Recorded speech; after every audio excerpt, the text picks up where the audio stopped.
Hey guys, Kevin Smith for Heroes Reborn, Episode 4, The Needs of the Many, and I know I'm 1 week behind with this show. I didn't get a chance to watch this episode till last night. I will probably watch last night's either today or tomorrow. I don't know. I'll get it out definitely.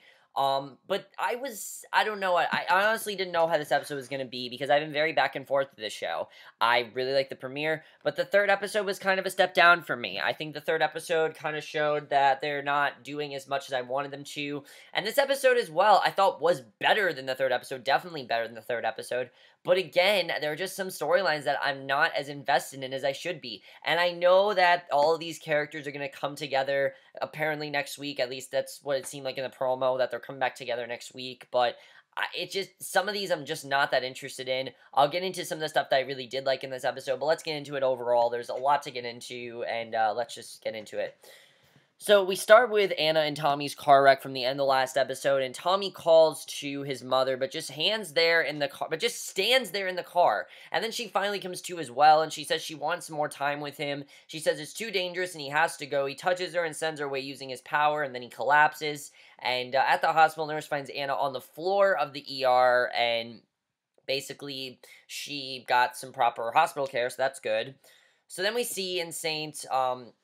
Louis, Joanne knocks on Alexander's door, and he opens it. She shoots him in the head and then laughs in triumph. Luke tells her that the man had a wife and kid, and Joanne says that he's a monster, and I'm really not enjoying Joanne as a character, I have to say. The thing I don't like about her is that she's just so annoying. I mean, there's no way that Luke can, she's supposed to care about Luke, right? But it seems like she doesn't care about him at all, and she only cares that if you're an Evo, you have to die. That's what she's confused about. And obviously, that is a compelling thing for Luke. The problem is Joanne just isn't a very good character. She's very annoying, and, Luke says they're making horrible assumptions. They hear steps, and she pulls her gun, but it's just the family dog. The dog lies down by Alexander's body and whimpers, and Joanne pockets her gun, and they leave.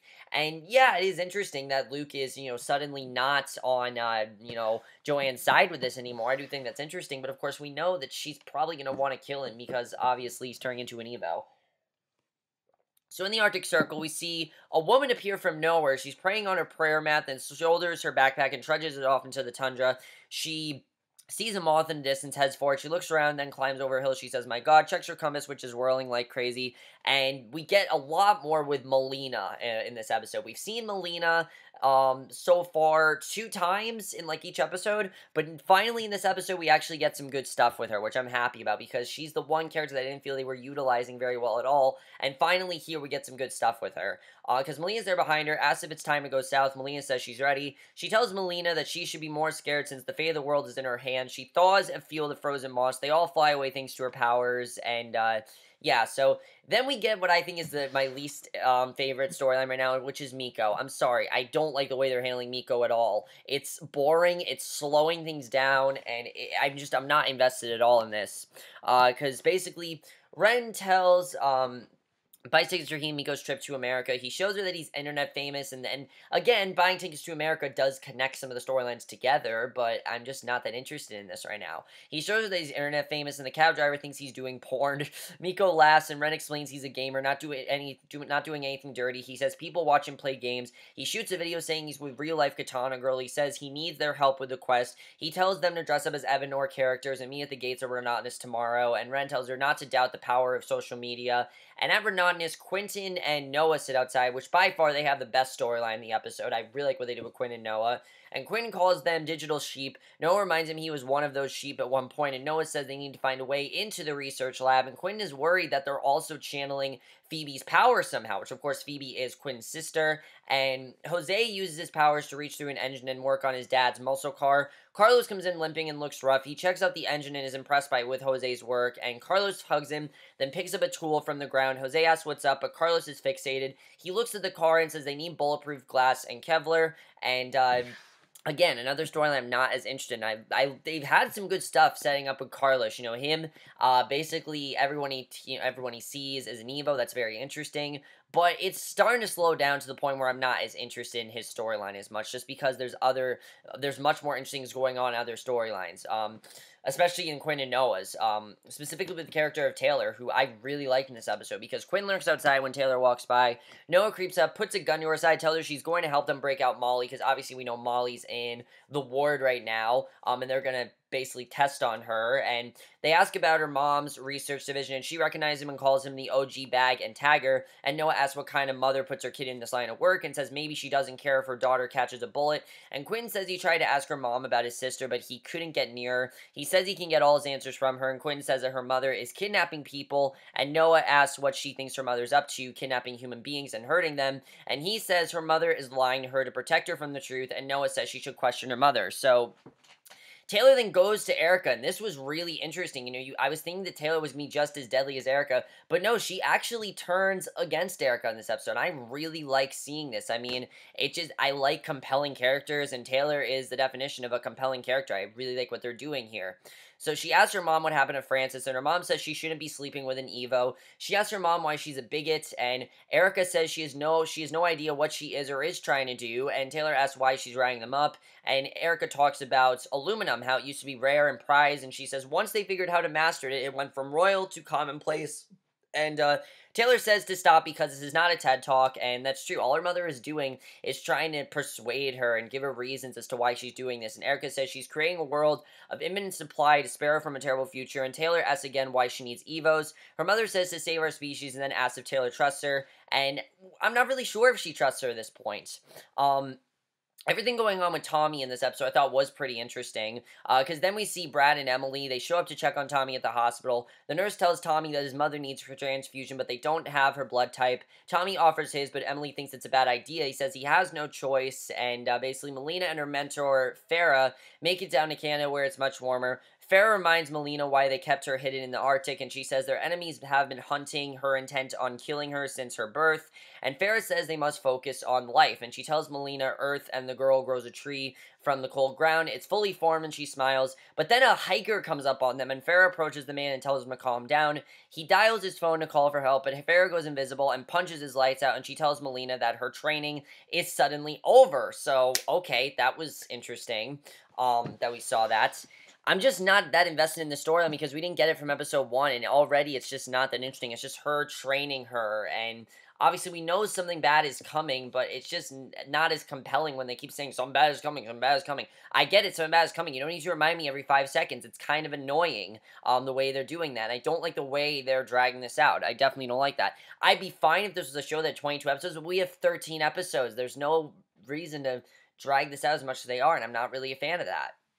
So, Luke and Joanne check into a hotel. She asks why he wants to be inside on a nice day, and he says he's got a horrible headache and tells her to close the blinds so he can have dark, and he says he's been thinking and says he should sit out the next appointment, and maybe she should too. And I have to say, I really like the scene between Luke and Joanne. If Joanne was not in it, I would have really liked the scene, but again, I don't really like Joanne as a character. I think she's a really horribly written character, but I really do like the character of Luke. I like where he's going. He says that they can rent a boat and go see a sunset and drink wine and be normal, and he says it's not too late, and Joanne touches his head and says he feels like the surface of the sun, and she says he's not himself because he's sick. And I really like the scene because you see that Luke is just trying to say, look, let's stop hunting down evils and let's just try to be a normal couple. Because ever since the whole, thing on June 13th happened, they really haven't been a normal couple. And Luke really wants them to be, while Joanne just seems intent on just going after evos for no reason. And that's why I really don't like Joanne. If Joanne was doing this for her son, fine. But she's now killing all these innocent people and taking things way too far. And that's really why I'm not enjoying her character as much as I am. Because she's doing these things for no reason. And it's just really annoying.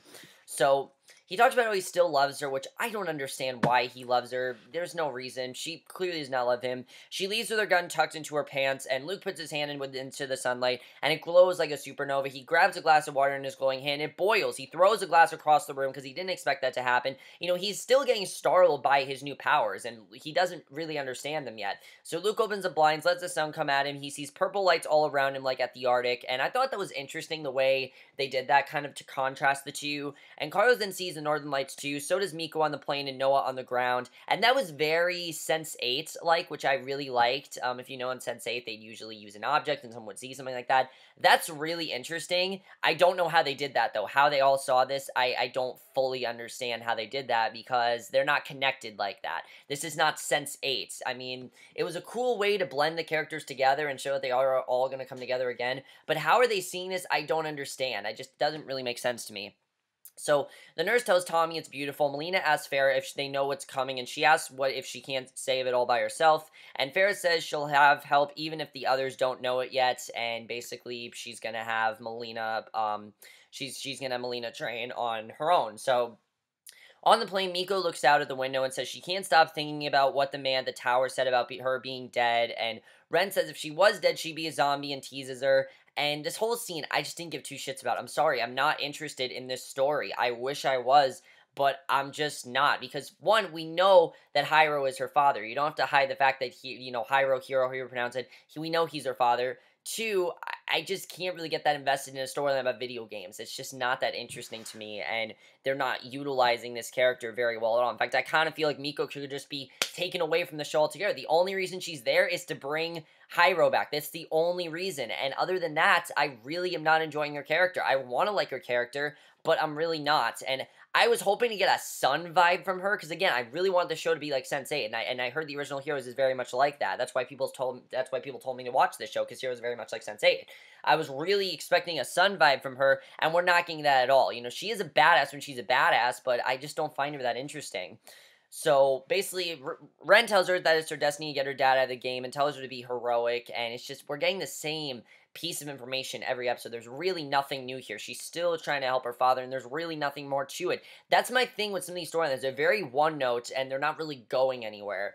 Carlos is jazzed up the El Vengador suit. Father Mariko comes in and asks what he did. Carlos shows he enhanced it, and Mariko says it's a fancy costume, then asks if he should be impressed. The nurse tells Tommy that he's not a match for his mom's blood, and he asks how that could happen. And she says the closest blood bank is South Bend, Indiana, but says it could take 6 hours. And the nurse asks if there's something he wants to tell her, and he asks about what Tommy tells Emily. And he asks about what, and Tommy tells Emily he has to get his mom's blood from Indiana. And I'm just thinking, why not just teleport yourself there? Like, that's probably the right thing to do. You can obviously teleport, so why not just teleport there?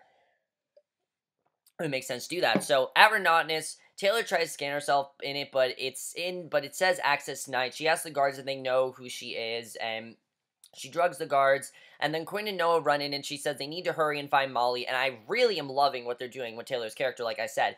I really wish this show was just Quinn and Noah's storyline, because I think this is the most interesting, definitely. What they're doing with Taylor, Molly, Quinn, and Noah, I absolutely love. If this was the whole show, I would absolutely love this show, and Tommy as well. If that was the whole show, I'd be fine with that, but it's not. There's a million other plots to deal with. They open the doors to research division, and Noah sees a symbol, and Harris's clones pulls guns on them, because as we know, Harris has clones, and Quinn says one of them is the guy who took his sister, and Noah says hit the ground on 3. They go and he shoots the fire extinguisher, then the 3 clones, they crumble into piles of white substance, and Joanna then tells Luke that the list of Evos is godsend, and he says she was so content after they killed the first one. He says she slept so soundly. He says he spent that night throwing up, and he never felt happy about killing these people. He says they lost their son, and he's been so scared that he's gonna lose her, and he did this, and he says that they lost each other, and it's true, and his hand bursts into flames along part of his car. She pulls over, puts a gun to his head, and I'm just like,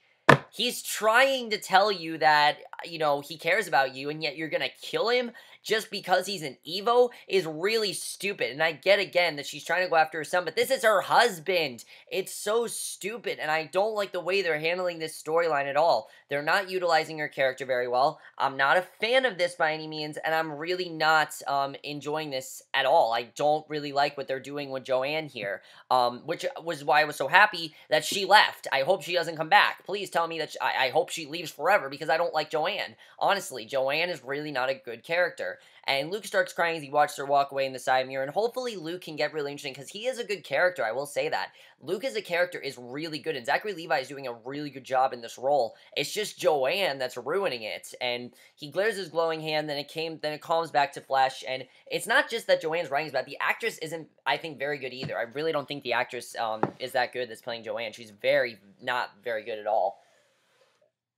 So Tommy talks to Emily about doing something extraordinary with her life, and Tommy says he has the feeling he's supposed to, then says it's so much pressure, and reminds him that he's different. And Emily says that's good, since he is different and always will be. And she says he will have way more fun once he accepts it. He starts to kiss her, but she says, let's go save his mom. They blink out, then back with the blood she needs. And this was pretty awesome. Tommy delivers it to the nurse, who says he has to run. She says his blood test went to a federal database and says they know who he is. And she promises to take care, and I'm like, know who he is? What are they talking about? And she promises to take care of his mom, but says he has to go now. He and Emily run outside. They then see agents, and Emily tells him not to worry about them and be extraordinary. One of the agents says to not poof out of there, and if he wants his mom to get the blood he just delivered, and clearly there's something more going on with Tommy. What it is, we don't know. That's really all they show in this episode. But it's gonna be interesting to see really what they end up doing with this storyline, because it could definitely be very interesting.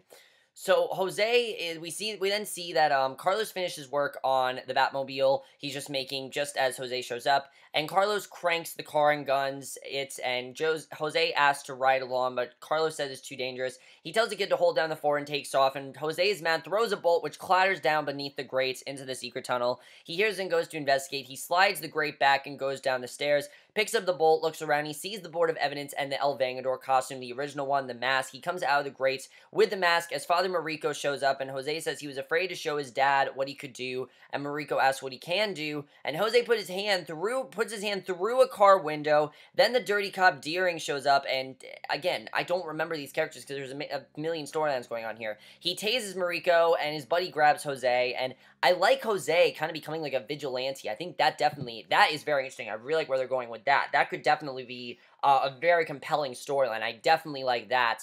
I just hope they handle it right, because I like where they're going with it. I just hope they do it in the right way and don't screw this up, because there are some really good ideas there, and I really like that. So we'll have to see what ends up happening with that, because so far I'm really liking that.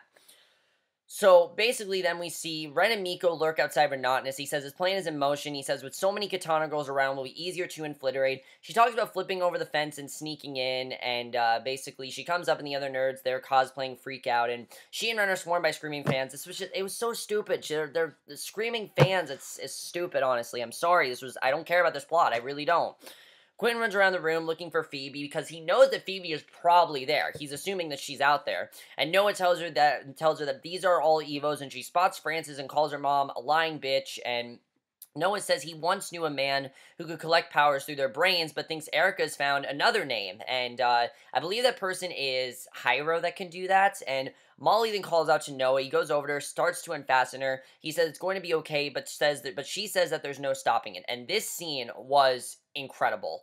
Like I said, I really think the show has a lot of potential, and if they do scenes like this, I'm really going to like this show, because this scene was honestly very sad, and I really loved it. He says every machine has an off switch, and she says, not this one, and Taylor tells her she's sorry. Molly says he never should have found her, and he pulls his gun on him, and he says he's just trying to help, but Molly says she's heard that her whole life, but people just want to use her for her power, and she's tired of it. She doesn't want people to just use her. You know, she feels like she's being used, because again, why did Noah want to find her? Because she was the one that had information on what happened to Claire. That's why he wanted to find her, and that's why she doesn't want to listen to him. So Noah says he knows he's made mistakes in the past. She says it's about more than that, and she says she was there when Claire died, and we now know that Claire's dead. And he asks what happened. She says they all agreed to do what was needed to keep them safe, and she puts the gun to her head. She says she was strong, didn't give Erica the location. He asks to what, and she says she can't tell him or he won't go back. She says she can't help Erica kill 7 billion people. Noah begs her to tell him what happened on June 13th. She says forget the past, save the future, and she kills herself. And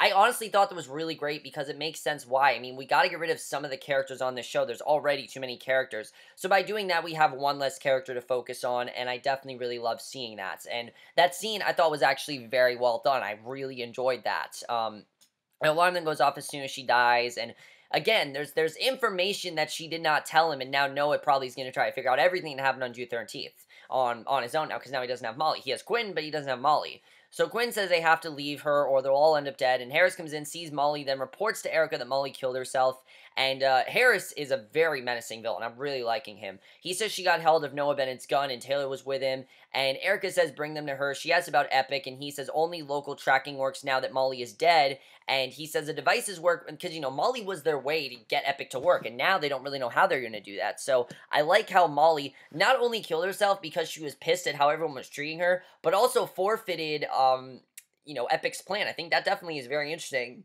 And that I really like. I really like the way they're handling that. So he says Epic picked up a signal in Canada that showed promise, and Erica says to find the child and kill it. She tells him he has to take the shadow with him because it's too important, and then we see a girl sitting and twirling a ball of darkness, and it is Phoebe, Quinn's sister. Her eyes glow with strange light, and we know that she is out there. And that basically is how this episode ends. So I did enjoy this episode. I thought this was a good episode overall. There are just a few things that I'm not really enjoying. I'm not a huge fan of Miko's story. Mainly just because, like I said, I don't like the way they're handling it. I think it's one story that it's the only story I'm not invested in at all. Jose and Carlos's, I think, is definitely very interesting. I do like where that's going. It's my second least favorite, but it still is interesting. Miko's, I'm bored. I get bored when her storyline comes on. When her storyline comes on, I'm like, I tune out. I'm not into it. I hope that Joanna is gone because I really don't like what they're doing with her. Let's talk about Tommy. What's going on with Tommy? Clearly there's something more that's going on with him that he did with this blood. We're going to have to find out what happens, I guess, in the next episode. Malina as well. I'm not the hugest fan of Malina because it seems like all they're doing Malina is just, something bad is coming. That's the only way we're just going to get every single... We know that something bad is coming. You don't have to tell me every 5 seconds that something bad is coming. It's getting really annoying, the fact that they're doing that. I'm sorry. I know it's exposition, but we've gotten it already, and I don't like that every time we get to Malina, it's like, how do I prepare myself? It's really annoying. I definitely don't like that. So Noah's going to be forced to find more information on his own now that Molly's dead. I felt Molly's death was a necessary thing for the show just because they need to get rid of someone. So why not get rid of Molly?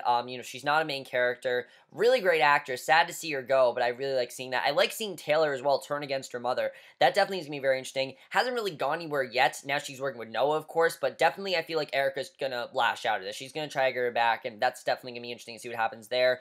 Jose becoming like a vigilante, I think, is definitely very interesting. I hope they handle this right. If they handle this right, this could become very interesting, and I hope they handle that well, because I think it definitely is very compelling what they're doing with his character. I'm interested in seeing really what they do with that. Miko and Ren, I don't care. I don't care. Hero apparently is going to show up next week. Bullshit. They've shown him every single week. He has yet to show up, and I don't care. I'm sorry. I don't care about their story. I wish I did. Luke. Is Luke going to be able to control his powers more? Obviously, he doesn't fully understand what's happening to him, so I hope he does understand. We'll have to see what happens with that. That definitely is going to be very interesting. But overall, guys, I thought this was definitely a better episode than episode 3. I'm not very invested in Miko's storyline at all. I'm still not hooked on this show. This is not a show that I look forward to every single week. I'm hoping for this show, and I will say this to you guys. Some people have complained about the show. My dad did bring up a good point that this show is essentially supposed to be like a comic book, and I would agree with that. My only thing is I just feel they're giving way too much time to storylines I don't care about. Miko and Ren, I don't care about at all, and I hope I honestly just want them to kill them off because I just don't like their characters at all. They can do more with them to make them interesting, but right now, at least, they're not interesting, and I hope they do something to make them a little bit more interesting than they are, because right now I'm not invested. But other than that, I really enjoyed this episode. Let me know what you guys thought of this episode. I will see you guys in my next video, which will be for episode 5 of Heroes Reborn, and I will see you guys for that. Okay, bye.